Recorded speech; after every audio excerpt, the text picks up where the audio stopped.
Salut tout le monde, c'est Clou. Dans cette vidéo, je vais vous présenter un peu comment on fait votre HDV8 sur Clash of Clans. Donc, vous donner quelques conseils. Tout simplement, il y a deux façons de faire réellement son HDV8. C'est le rush ou le farm. Donc, je vais commencer par le farm. Donc, il faut le faire symétrique. Alors, pourquoi il faut le faire symétrique? Tout simplement puisque les défenses principales sont par nombre de 3. Donc, il faut les placer en triangle pour une efficacité extrême. Quand je parle de défense principale, ce sont les défenses anti-aériennes, les tours de sorcier et les mortiers. Voilà, je vais vous montrer un peu comment j'ai fait tout ça pour mon village. Ensuite, il faut avoir le château au centre. Donc, si vous pouvez avoir un cœur de village, donc ou le centre du village, comment vous voulez appeler ça. Donc, tout simplement, il faut avoir un centre de village. Vous mettez votre château au centre. Si vous voulez, vous mettez votre réservoir noir en fonction de si vous le farmez ou pas. Une défense, donc souvent le mortier, ce serait pas mal de le mettre au centre, enfin d'en mettre un au centre. Et donc voilà.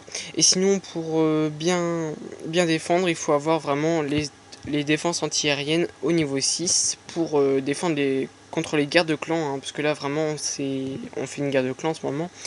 Et cette guerre de clans est vraiment pleine de full dragons, hein. On fait vraiment tous des full dragons. Et donc ceux qui se prennent des 3 étoiles sont essentiellement ceux qui ont des défenses anti-aériennes qui sont en dessous du niveau 5 ou 6. Donc c'est vrai que niveau 5 ou 6 ça déchire vraiment pas mal. Et du coup c'est nécessaire de les avoir. Voilà. Donc je vais présenter mon village. Hop. Faut que je dézoome un petit peu. Voilà. Donc j'espère que vous le voyez bien. Mince, je décale. C'est pas bon. Voilà, je le mets bien centré. Alors au centre, donc ici le château. À côté, donc la réserve noire, le roi des barbares. J'ai mis 2 Tesla au centre pour protéger, parce que c'est vrai que si on les met sur les côtés, elles servent pas vraiment. Et au centre, elles font quand même pas mal de dégâts. Donc il y a un mortier en dessous. Et donc il est placé en triangle. Et quand je parle en triangle, le plus efficace, c'est le triangle isocèle. Donc ce côté-là. Attends, mince. Donc ces deux mortiers-là. Enfin bref, voilà. Avec ces deux-là. Ça forme donc un triangle isocèle. Donc vous devez pouvoir le voir normalement. Donc si vous savez pas ce que c'est un triangle isocèle, donc je pense que vous savez quand même ce que c'est. Donc c'est un triangle avec 2 côtés de la même longueur. Voilà, c'est donc les côtés que je vous ai montrés. Ensuite, par exemple, c'est pareil pour les tours de sorcier. Donc les mis sur l'extérieur pour protéger les entrées. Et donc aussi les réserves, parce que les réserves, souvent c'est ce qu'on enfin c'est ce qu'on cherche à avoir le plus sur mon village. Voilà. Donc elles sont là. Ensuite, c'est pareil pour les défenses anti-aériennes, mais je les ai mises de l'autre côté pour éviter un surplus de défense et de prendre trop de place. Du coup, elles sont mises. De toute façon, je pense qu'on pourrait pas les mettre beaucoup mieux sur ce village-là. Voilà, il y en a une là-haut. Alors voilà, il y a le centre ici. Enfin, on le voit bien, c'est le centre.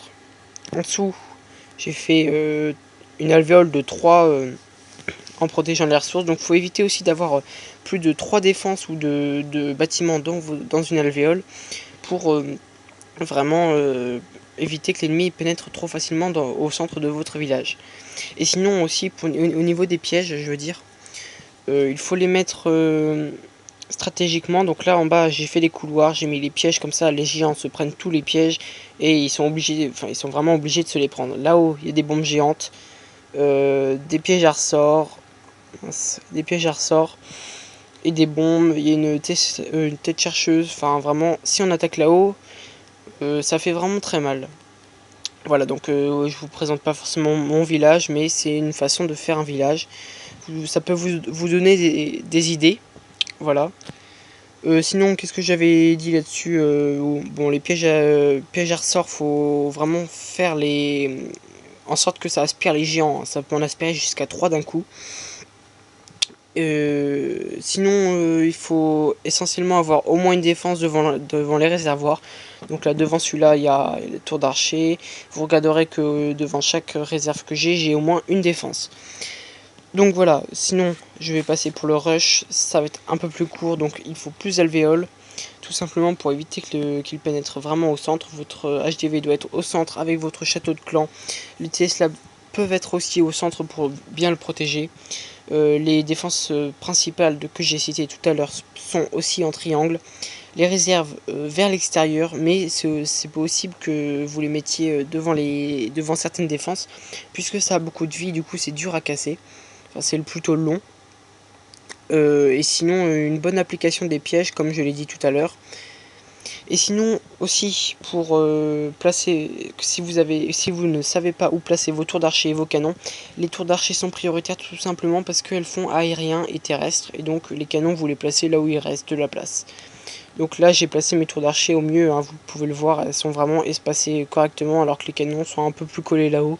Voilà, donc j'ai terminé pour cette vidéo. Je vais donc vous présenter une autre vidéo plus tard qui sera sur les défaites qu'on a faites en guerre de clan, afin de montrer ce qu'il ne faut plus refaire. Voilà. Donc salut tout le monde, c'était Clou.